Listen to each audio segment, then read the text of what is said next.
तो straight lines chapter में next topic देखते हैं, that is area of a triangle. ठीक है, तो इसमें सबसे पहला पॉइंट ये लिख लेते हैं कि area of a triangle, area of a triangle whose vertices are given. तो यानी कि हमें एक ट्राइंगल का एरिया लिखना है जबकि उस ट्राइंगल के वर्टिसेस हमें दिए गए हैं। Vertices are given. तो एक काम ही कर लेते हैं कि late x1 y1 and x2 y2 and x3 y3। तो x1 y1 x2 y2 and x3 y3 are the vertices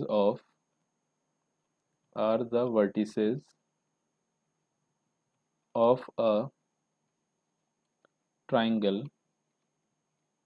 ABC. then its area will be given by। तो इस ट्राइंगल का एरिया इस फॉर्मूले से दिया जा सकता है, that is area equal to 1/2 times mod of x1 times y2 minus y3 plus x2 times y3 minus y1 plus x3 times and y1 minus y2। तो अगर ट्राइंगल ABC की वर्टिसेस हमें दे दी जाए तो उस ट्राइंगल ABC का area इस फॉर्मूले से दिया जा सकता है, that is 1/2 times mod of x1 times y2 minus y3 plus x2 times y3 minus y1 plus x3 times y1 minus y2। तो अब अगर हम इस फॉर्मूले को देखें तो ये जो एरिया का फॉर्मूला मिला हुआ है, तो यहाँ पर हो रहा है कि तीन नंबर्स मतलब 1 2 3 हमें बार बार दिखाई दे रहे हैं। ठीक है, और अगर हम इनका ऑर्डर देखें तो इनका जो ऑर्डर दिया गया है वो एक साइक्लिसिटी को फॉलो कर रहा है। तो जैसे अगर हम यहाँ पर देखें तो ये लिखा हुआ है 1 2 3, और अगर हम यहाँ पर देखें तो ये लिखा हुआ है 2 3 1, एंड अगर हम यहाँ पर देखें तो ये लिखा हुआ है 3 1 2। तो इस फॉर्मूले को हम लोग इस लॉजिक से ईजिली याद रख सकते हैं। ठीक है ना, तो यानी कि अगर हमारे पास ट्राइंगल ABC गिवन है और उस ट्राइंगल की वर्टिसेस हमें पता है, तो ट्राइंगल का एरिया हम इस फॉर्मूले से दे सकते हैं, और फॉर्मूले को याद रखने के लिए हम 1 2 3 की साइक्लिसिटी याद रखेंगे। मतलब सबसे पहले 1 2 3 हो गया, फिर 2 3 1 हो गया, एंड फिर 3 1 2 हो गया। ठीक है, और सबसे पहले तो x लिखा जाएगा, फिर ब्रैकेट में y होंगे। ठीक है ना, ब्रैकेट के बाहर x लिखे जाएंगे, ब्रैकेट के अंदर y होंगे, ब्रैकेट के बाहर x लिखे जाएंगे एंड ब्रैकेट के अंदर y होंगे। तो ये अपने पास ट्राइंगल ABC के एरिया का फॉर्मूला आ गया। ठीक है, तो नेक्स्ट पॉइंट में काम ये कर लेते हैं कि ये जो फॉर्मूला अपने पास दिया गया है इस फॉर्मूले का प्रूफ देख लेते हैं। तो सबसे पहला काम तो ये कर लेते हैं, प्रूफ के लिए इसका एक रफ स्केच ड्रॉ कर लेते हैं। तो ये अपने पास x डैश हो गया, ये y डैश हो गया, ये ओरिजिन दिया है। तो ट्राइंगल ABC, तो रेफरेंस के लिए फर्स्ट क्वाड्रेंट में लेके चलते हैं। ठीक ना, तो कोई भी प्रूफ अगर हम करेंगे तो रेफरेंस के लिए फर्स्ट क्वाड्रेंट के रिस्पेक्ट में उस प्रूफ को करेंगे, और जो भी हमारे पास फॉर्मूला आएगा वो किसी भी इनपुट यानी कि किसी भी रियल वैल्यू को एज एन इनपुट देने पर हमेशा एडजस्ट हो जाएगा। यानी कि हमें ये बिल्कुल नहीं सोचना है कि हम प्रूफ के लिए किस क्वाड्रेंट को लेकर चले या इस ट्राइंगल की पोजीशन कहाँ पर रखें। ठीक है ना, तो कोई भी प्रूफ हम करेंगे फर्स्ट क्वाड्रेंट के रिस्पेक्ट में करेंगे। तो ए के वर्टिसेस ले लेते हैं, तो ये हो गया x1 y1, ये हो गया x2 y2, सी के वर्टिसेस हो गए x3 y3। अब एक काम ही कर लेते हैं। ठीक है, सबसे पहले तो इसको यहाँ पर लिख लेते हैं। तो बी के वर्टिसेस हो गए x2 y2 एंड सी के वर्टिसेस हो गए x3 y3। अब एक कंस्ट्रक्शन कर लेते हैं। सबसे पहले तो बी से एक्स एक्सिस पर एक परपेंडिकुलर ड्रॉ कर दिया और इसके फुट को कह देते हैं m।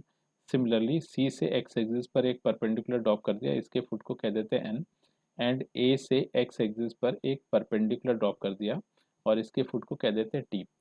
तो अब अगर हम देखें तो इस तरह से M T A B, T N C A and M N C B, ये अपने पास ट्रेपेजियम्स आए हैं। तो इन ट्रेपेजियम्स के एरिया की हेल्प से ट्राइंगल ए बी सी का एरिया लिखा जा सकता है। ठीक है, तो area of triangle A B C is equal to 1/2 times, ठीक है ना। तो इसके लिए काम ही कर लेते हैं। सबसे पहले ये जो ट्रेपेजियम अपने पास गिवन है, तो एरिया लिख लेते हैं एम टी ए बी, इस ट्रेपेजियम का एम टी ए बी, और इसके एरिया में ऐड कर देते हैं area of trapezium T N C A. हो गया टी एन सी ए। तो हमने एम टी ए बी इस ट्रेपेजियम का एरिया निकाला, and T N C A इस ट्रेपेजियम का एरिया निकाला। तो इससे हुआ ये कि एम एन सी बी इस ट्रेपेजियम का एरिया एक्स्ट्रा आ गया। तो इसको एक काम ही करते हैं कि जो नेट समेशन एरिया आया था इसमें से निकाल देते हैं, ठीक है। तो area of trapezium M N C B, तो अब net triangle A B C का एरिया में इस तरह से मिल जाएगा, ठीक है। तो इसको फर्दर सिंप्लीफाई कर लेते हैं। तो area of M T A B लिखा जा सकता है 1/2 टाइम्स, ठीक है, और ब्रैकेट में अपने को मिल जाएगा सम ऑफ पैरेलल साइड्स।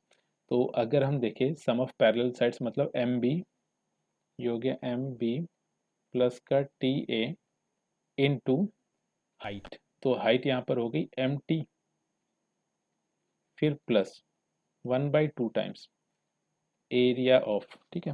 तो ये हो गया 1/2 times sum of parallel sides. तो सम ऑफ पैरेलल साइड्स हो गई T A plus N C into, ठीक है, ये इनटू है, इनटू टी एन, फिर माइनस 1/2 टाइम्स, और हमें एम एन सी बी इसका एरिया चाहिए था। तो सम ऑफ पैरेलल साइड्स ये हो गया M B plus N C into M N, ठीक है। तो इस तरह से हमें ट्राइंगल ए बी सी का एरिया मिल जाएगा। तो अब हमारा ऑब्जेक्टिव ये है कि जितनी भी डिस्टेंसेज यहाँ पर मेंशन की गई हैं उन सभी डिस्टेंसेज को लिखें। तो सबसे पहले तो 1/2 कॉमन कर लेते हैं, फिर ब्रैकेट में एम बी, तो हमें लिखना था एम बी। तो अब अगर हम बी के कोऑर्डिनेट्स देखें तो ये हमें मिल रहा था x2 कॉमा y2। तो यानी कि ओ एम ये लेंथ तो होगी x2 एंड एम बी ये लेंथ होगी y2, यानी कि एम बी मिल चुका है y2। फिर प्लस टी ए, तो टी ए को अगर हम देखें तो ए के कोऑर्डिनेट्स x1 y1 थे, तो यानी कि ओ टी लेंथ तो अपने पास x1 होगी, टी ए लेंथ y1 होगी, तो ये आ गया y1। फिर एम टी, तो एम टी लेंथ अपने को लिखनी है। तो एम टी को यहाँ पर लिखा जा सकता है M T is equal to O T minus का ओ एम, ठीक है। तो एम टी को लिख दिया ओ टी माइनस का O M, and O T length अपने को दी गई थी x1 और ओ एम लेंथ दी गई थी x2। तो यानी कि एम टी के प्लेस पे आ गया x1 माइनस x2, तो हो गया x1 माइनस x2। फिर प्लस टी ए लेंथ लिख लेते हैं, तो टी ए लेंथ होगी y1। फिर एन सी लेंथ होगी अपने पास y3, एंड टी एन, तो टी एन लेंथ को लिखा जा सकता है, टी एन को यहाँ से लिख सकते हैं ओ एन माइनस का ओ टी, ठीक है। तो टी एन को लिख दिया O N minus O T. तो ओ एन को लिखा जा सकता है x3, क्योंकि सी के कोऑर्डिनेट्स x3 कॉमा y3 थे, यानी कि ओ एन लेंथ x3 होगी and N C length y3 होगी। तो ओ एन ये अपने पास आ गया x3 माइनस का ओ टी ये अपने पास आ गया x1, ठीक है। तो ये हो गया x3 माइनस x1, फिर माइनस और एम बी, तो एम बी को लिखा जा सकता है y2 प्लस का एन सी को लिखा जा सकता है y3 इनटू, फिर एम एन, तो एम एन को यहाँ पर लिखा जा सकता है, एम एन को लिख सकते हैं, एम एन को लिख दिया ओ एन माइनस का ओ एम। तो ओ एन ये लेंथ तो होगी x3 एंड माइनस का ओ एम ये लेंथ होगी अपने पास x2, ये हो गया x3 माइनस का x2। तो अब हमें करना ये है कि ये जो ब्रैकेट अपने को दिया गया है इस ब्रैकेट को सिंप्लीफाई कर लें। तो जैसे ही ब्रैकेट को सिंप्लीफाई करेंगे तो अपने को रिजल्ट मिल रहा है 1/2 टाइम्स मॉड ऑफ, तो x1, और इसके साथ में हमें ब्रैकेट में कुछ लिखना है। तो x1 के साथ में देखते हैं क्या क्या मिलेगा। यहाँ से आ गया y2 प्लस y1, तो y2 प्लस y1, ठीक है। और x1 हमें यहाँ से मिल जाएगा, इसके साथ में आ रहा है y1 प्लस y3 और दोनों नेगेटिव साइन के साथ, तो माइनस का y1 माइनस का y3 और फिर x1 हमें कहीं से नहीं मिल रहा, फिर प्लस x2 एंड x2 हमें यहाँ पर मिल रहा और इसके साथ में आ जाएगा माइनस का y2 माइनस का y1, तो ये हो गया माइनस का y2 माइनस का y1। ठीक है, और फिर x2 हमें यहाँ से मिल जा रहा और x2 अगर हम देखें नेगेटिव साइन के साथ आ रहा था, तो ये नेगेटिव एंड ये नेगेटिव, ये तो पॉजिटिव हो गए, तो यहाँ से हो गया प्लस का y2 एंड प्लस का y3, फिर प्लस का x3, तो x3 हमें मिल जाएगा यहाँ से, तो x3 के साथ में आ रहा है y1 प्लस y3 और फिर x3 यहाँ से मिल जा रहा है और x3 के साथ में ये माइनस का y2 प्लस y3, यानी कि ब्रैकेट के बाहर अगर हम देखें माइनस लगा हुआ है तो माइनस दोनों पर डिस्ट्रीब्यूट हो गया, ये हो गया माइनस का y2 माइनस का y3। तो इसको फर्दर सिंप्लीफाई कर लेते हैं, तो जैसे सिंप्लीफाई किया ये हो गया 1/2 टाइम्स या x1 और यहाँ से y1 से y1 कैंसिल हो गया, तो ये हो गया y2 माइनस का y3 फिर प्लस का x2 और यहाँ से अगर हम देखें तो y2 से y2 कैंसिल हो गया, ये मिला y3 माइनस का y1 फिर प्लस का x3 और ब्रैकेट में अगर हम देखें तो y3 से y3 कैंसिल हो गया, ये आ गया y1 माइनस का y2। तो ये अपने को रिजल्ट मिल गया। ठीक है ना, तो अब एक काम इसमें और कर सकते हैं कि ये जो अपने पास रिजल्ट दिया गया है, ठीक है ना, तो इस फॉर्मूले को तो हमने एज इट इज़ याद रखा और ये अपने पास अगर किसी ट्राइंगल की वर्टिसेस दी गई हैं और हमसे एरिया पूछा तो हम इस फॉर्मूले का इस्तेमाल कर सकते हैं। और साथ ही साथ इसमें एक चीज़ और देख लेते हैं कि ये जो फॉर्मूला अपने को दिया गया है, तो एक काम ये कर सकते हैं कि अगर हम इसको अंदर मल्टीप्लाई कर दें, ठीक है ना, तो जैसे ही इसको अंदर मल्टीप्लाई किया x1 y2, तो ये ऐसे आ गया 1/2 और x1 y2 ये आ गया x1 y2। अब एक काम ही कर लेते हैं, आगे कहीं से y1 x2 ढूंढ लेते हैं और y1 x2 अपने को यहाँ से मिल जाएगा माइनस का y1 x2, तो इसको साथ में रखा फिर प्लस। अच्छा, अब अगर हम यहाँ से देखें तो x1 y3 और यहाँ से देखें x3 y1, तो इसको लिख लिया ऐसे x3 y1 माइनस का x1 y3। ठीक है, फिर प्लस। अब यहाँ से अगर हम देखें तो x2 y3 यहाँ से मिल जाएगा और यहाँ से माइनस का x3 y2, तो इसको ऐसे लिख दिया x2 y3 एंड माइनस का x3 y2। ठीक है, और ब्रैकेट क्लोज कर दिया।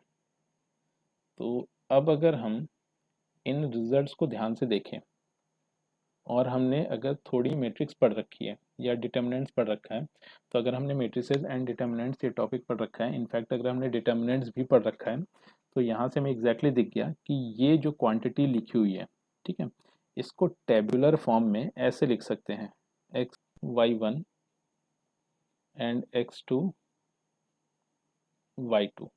ठीक है, तो इसको जब सिंप्लीफाई करेंगे तो ये हो जाएगा x1 y2 माइनस का x2 y1, तो ये एग्जैक्ट वही क्वांटिटी लिखी हुई है।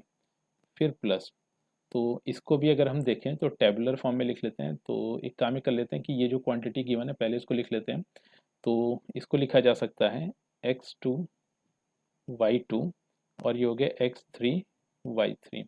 तो इसको अगर हम सिंप्लीफाई करेंगे तो हो जाएगा x2 y3 मिल रहा है, फिर माइनस का x3 y2, तो एग्जैक्ट यही क्वांटिटी अपने पास आ गई। फिर प्लस, तो इसको भी टेबुलर फॉर्म में अगर हम लिखें तो ये इसको लिख सकते हैं, यहाँ से हो गया x3 y3 and x1 y1, तो x3 y1 तो ये क्वांटिटी मिल गई माइनस का y3 x1, तो ये वाली क्वांटिटी अपने पास आ गई। तो इसका ये मतलब हुआ कि ये जो अपने पास ब्रैकेट गिवन था, तो इसको अगर हम 2x2 यानी कि इसको अगर हम 2x2 के डिटर्मिनेंट में रिप्रेजेंट करें, इसको भी 2x2 के डिटर्मिनेंट में रिप्रेजेंट करें एंड इसे भी 2x2 के डिटर्मिनेंट में रिप्रेजेंट कर दें, तो यानी कि जो एरिया का फॉर्मूला था उसे 2x2 के डिटर्मिनेंट के फॉर्म में इस तरह से भी लिखा जा सकता है। ठीक है, और इस तरह से याद करने के लिए, मतलब अगर हमें फॉर्मूला याद रखना है तो हम इससे बेहतर तरीके से याद रखेंगे और वो उस तरीके का नाम है staircase method for area of a triangle. तो इसको देख लेते हैं, ठीक है ना। तो सबसे पहले हमारे पास एरिया का फॉर्मूला ये आया था, ठीक है ना, और इसकी हेल्प से हमने इसको टेबुलर फॉर्म में या फिर यूँ कहे कि डिटर्मिनेंट 2x2 के डिटर्मिनेंट के फॉर्म में इस तरह से रिप्रेजेंट किया। तो अब एक काम ही कर लेते हैं कि स्टेयर केस मेथड देख लेते हैं किसी भी ट्राइंगल के एरिया को लिखने के लिए। तो हमारे पास हो ही रहा था कि एक ट्राइंगल गिवन था और उस ट्राइंगल की वर्टिसेस दिए गए हैं। तो ये अपने पास एक ट्राइंगल, इसकी वर्टिसेस दी गई हैं x1 y1 b x2 y2 and C x3 y3।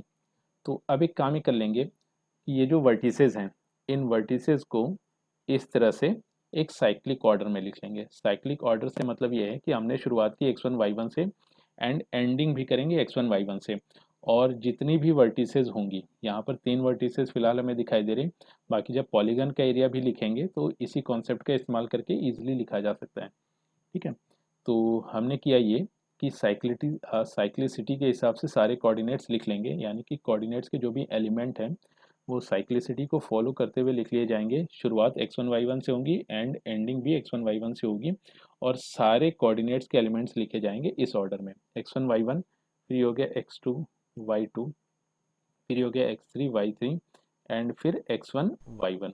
x1 y1 से शुरू किया, x1 y1 पे एंड किया, और जितने भी यहाँ पर एलिमेंट्स थे सारे एलिमेंट्स को लिख दिया xy के कॉम्बिनेशन में, ठीक है। फिर हमें इस ट्राइंगल का एरिया लिखना था। तो एरिया के लिए हो गया area equal to 1/2 times bracket of, अब हमने किया ये कि इसको क्रॉस मल्टीप्लिकेशन करके लिख दिया, यानी कि x1 y2 फिर माइनस x2 y1, तो हो गया x2 y1 फिर प्लस, अब x2 y3, तो हो गया x2 y3 फिर माइनस का x3 y2, तो हो गया x3 y2 फिर प्लस, फिर x3 y1 माइनस का x1 y3, ठीक है। तो हम इस तरह से भी ट्राइंगल के एरिया के फॉर्मूले को यूज़ कर सकते हैं। तो बाकी अगर हमें फॉर्मूला याद नहीं है और अगर ये कॉन्सेप्ट हमें समझ में आ गया तो इस कॉन्सेप्ट की हेल्प से हम एरिया का फॉर्मूला तुरंत मैनिपुलेट कर सकते हैं, ठीक है। अच्छा, अब एक काम और कर लेते हैं इसमें।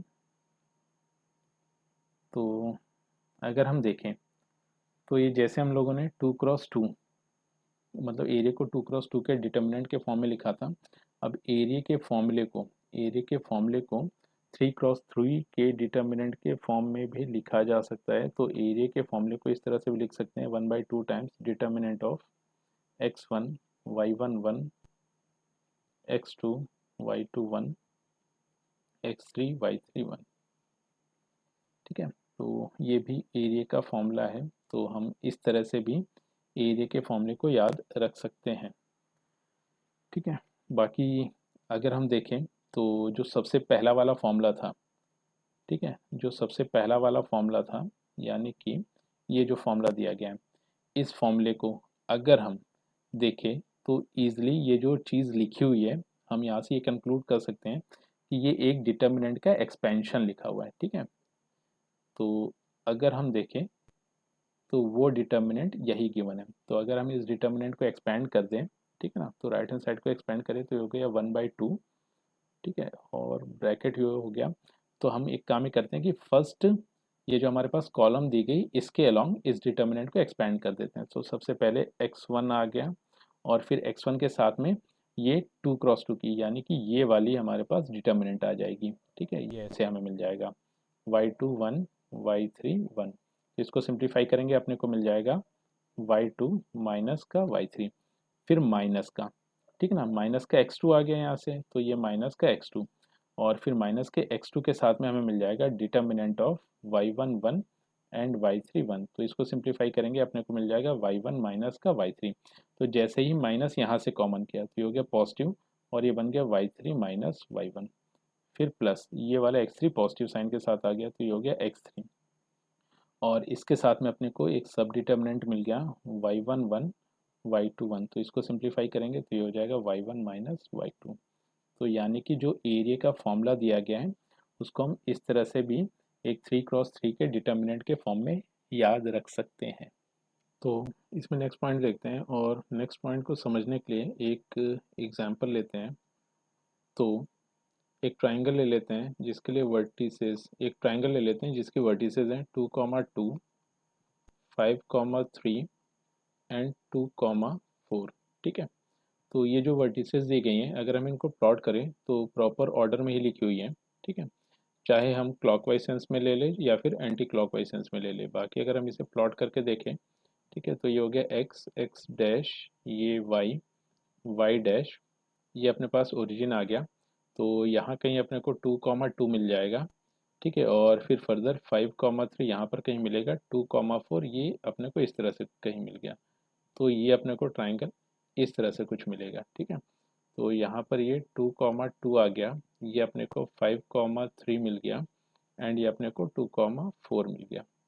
ठीक है, तो अब एक काम ये कर लेते हैं कि इस ट्राइंगल का एरिया अपने को लिखना है। तो ट्राइंगल का एरिया हो गया, area equal to 1/2 times mod of, तो ये अपने पास हो गया x1 y1, और इसको ले लेते हैं x2 y2, एंड इसको कह दिया x3 y3।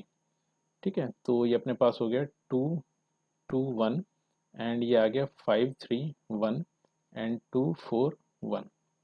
तो फर्दर सिंप्लीफाई कर ले, ये आ गया अपने पास 1/2 टाइम्स, और ये आ गया अपने पास ट्वाइस ऑफ 3 - 4, तो ये आ गया -1, फिर -2, और इसको सिंप्लीफाई करेंगे तो 5 × 1। ठीक है ना, सब डिटर्मिनेंट ऐसे मिलेगा 5, 2, 1, 1। ठीक है, तो ये हो गया 5 और -2, तो 5 - 2 अपने पास आ गया 3, फिर प्लस का 1। ठीक है, और इसके साथ में मिल गया 5 × 4 = 20 माइनस का 6। ठीक है, तो इसको सिंप्लीफाई कर दे तो ये आ गया 1/2 टाइम्स -2 और माइनस का 6 प्लस का 14। तो ये अपने पास मिल गया 6/2। तो रिजल्ट आ गया अपने पास 3। तो ये इस क्वेश्चन का आंसर हो गया। अच्छा, अब एक काम ये कर लेते हैं कि, ठीक है, मतलब इस ट्राइंगल का एरिया अपने को मिल गया 3 यूनिट, और साथ ही साथ एक काम अब ये कर लेते हैं कि ये जो 2,2 है, इसको 1, मतलब इसको x1, y1 ही लेकर चले। अब इसको x2 और इसको y2 कह देते हैं, एंड इसे x3 एंड इसे y3 कह दिया। तो यानी कि अभी तक, मतलब अभी ये जो मैनिपुलेशन हम लोगों ने यूज़ किया था, तो यहाँ पर हम लोगों ने ओरिएंटेशन एंटी क्लॉकवाइज सेंस में लिया था। तो अब हम करने ये जा रहे हैं कि ओरिएंटेशन हम लोग क्लॉकवाइज सेंस में ले ले रहे हैं। ठीक है ना, सबसे पहला काम ये किया था कि हमारे पास ट्राइंगल की वर्टिसेस गिवन है, फिर ट्राइंगल की वर्टिसेस को हमने एग्जैक्टली प्लॉट कर लिया। तो इस तरह से हमें ये पता चल गया कि ए की पोजीशन कहाँ पर होगी, बी की पोजीशन कहाँ पर होगी, सी की पोजीशन कहाँ पर होगी। ठीक है ना, यानी कि पहले पॉइंट की पोजीशन कहाँ पर होगी, सेकंड पॉइंट की पोजीशन कहाँ पर होगी, थर्ड पॉइंट की पोजीशन कहाँ पर होगी। फिर हमने चूज़ ये किया था कि जो रोटेशन था या जो ओरिएंटेशन था वो हमने एंटी क्लॉकवाइज सेंस में लिया। ठीक है ना, तो इतना मैनिपुलेशन हम कर चुके हैं। अब एक काम ही कर लेते हैं कि जो ओरिएंटेशन ले रहे हैं वो ओरिएंटेशन ले लेते हैं क्लॉकवाइज सेंस में। ठीक है, तो क्लॉकवाइज सेंस में जैसे ही ओरिएंटेशन लिया, तो यानी कि इसको लिखा जा सकता है, अब ये हो गया 1/2 टाइम्स, और ये हो गया डिटर्मिनेंट ऑफ 2, 2, 1, और यहाँ पे अपने को मिल गया 2, 4, 1, एंड ये अपने पास आ गया 5, 3, 1। ठीक है, 5, 3, 1। तो जब इसको सिंप्लीफाई करेंगे तो यहाँ से एरिया अपने को मिल रहा है 1/2 टाइम्स, और इसको सिंप्लीफाई किया तो हो गया ट्वाइस ऑफ, और ये हो गया 4 - 3, तो ये 1 आ गया, फिर माइनस का 2। तो इसको सिंप्लीफाई करेंगे तो 2 - 5। ठीक है ना, तो ये सब डिटर्मिनेंट अपने को मिलेगा 2, 5, 1, 1, तो ये आ गया 2 एंड -5, तो 2 - 5 ये आ गया माइनस का 3, एंड फिर प्लस का 1। तो यहाँ से अपने को मिल गया 6 एंड माइनस का 4, 5 = 20। तो इसको सिंप्लीफाई करें तो ये हो गया 1/2 टाइम्स, और ये हो गया 2, और यहाँ से मिल गया प्लस का 6, तो ये आ गया 8, एंड माइनस का यहाँ से आ गया 14। तो इसको सिंप्लीफाई करें तो ये हो गया -6 डिवाइडेड बाई 2, तो ये आ गया -3। तो यानी कि जब हमने ओरिएंटेशन एंटी क्लॉकवाइज सेंस में लिया था तो एरिया में पॉजिटिव मिला, और जब हमने ओरिएंटेशन क्लॉकवाइज सेंस में लिया तो हमें एरिया नेगेटिव मिल गया। ठीक है, तो ये केवल फर्क आया है रोटेशन, मतलब यानी कि ओरिएंटेशन की वजह से। किसी भी ट्राइंगल का एरिया नेगेटिव नहीं हो सकता है, किसी भी ट्राइंगल का एरिया नेगेटिव नहीं हो सकता है। तो यहाँ पर ये जो पॉजिटिव वैल्यू एंड यहाँ पर ये जो नेगेटिव वैल्यू हमें मिली है, ये केवल और केवल ओरिएंटेशन की वजह से मिली है, ठीक है ना। तो इसको एज अ पॉइंट लिख लेते हैं। तो यहाँ से फर्स्ट पॉइंट लिख लेते हैं इसमें कि on plotting the coordinates of the triangle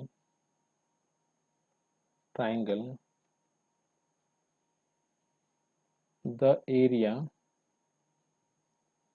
will be positive or negative as the orientation, ठीक ना, orientation of the triangle is taken as anti-clockwise or clockwise sense, ठीक है, रेस्पेक्टिवली, ठीक है। सेकेंड पॉइंट इसमें नोट कर लेते हैं कि area of a triangle can not be negative. तो ट्राइंगल का एरिया या फिर किसी भी ज्योमेट्रिकल ऑब्जेक्ट का या फिर किसी भी ऑब्जेक्ट का एरिया नेगेटिव नहीं हो सकता है। और बाकी अगर हमें एरिया नेगेटिव मिल रहा है तो वो केवल ओरिएंटेशन की वजह से मिल रहा है। तो अगर हमें एरिया नेगेटिव मिलता है तो हम एक काम ये करेंगे कि उसका केवल मैग्नीट्यूड लिखेंगे, यानी कि एरिया के फॉर्मूले में हम मॉड लगाकर जो भी वैल्यू आएगी उसको इवेलुएट करेंगे, यानी कि मॉड लगाकर ही हम आंसर देंगे, यानी कि हमें केवल उसका मैग्नीट्यूड चाहिए। तो area of a triangle can not be negative. Third point, तो अगर हम ट्राइंगल का एरिया लिख रहे हैं तो ट्राइंगल का एरिया लिखने के लिए अगर हम पॉइंट्स को एग्जैक्टली प्लॉट ना करें तब भी उससे बहुत ज़्यादा फर्क नहीं पड़ रहा है, ठीक है ना। क्योंकि जब हम इन नंबर्स को मैनिपुलेट करेंगे, यानी कि जब तीन वर्टिसेस को मैनिपुलेट करेंगे, ठीक है, for obtaining the area of the triangle, तो हम इनको किसी भी ऑर्डर में ले लें, ठीक है ना। मतलब ए बी सी के ऑर्डर में ले ले, बी सी ए के ऑर्डर में ले ले, या फिर सी ए बी के ऑर्डर में ले लिए, तो एरिया हमें हमेशा सेम मिलेगा मैग्नीट्यूड वाइज। तो बाई चांस अगर एरिया नेगेटिव आ जाता है तो फिर हम उस पर मॉड लगा देंगे, ठीक है। तो अगर हम ट्राइंगल का एरिया निकाल रहे हैं तो फिर हमें पॉइंट्स को प्लॉट करने की ज़रूरत नहीं है। मगर हाँ, अगर हम किसी भी पॉलीगन का एरिया निकाल रहे हैं जिसमें साइड्स मोर देन 3 गिवन है, तो वहाँ पर सबसे पहला काम हमें ये करना होगा कि हम जो भी वर्टिसेस दिए गए हैं उसको एग्जैक्टली प्लॉट करेंगे, फिर देन एरिया कैलकुलेट करेंगे, ठीक है ना।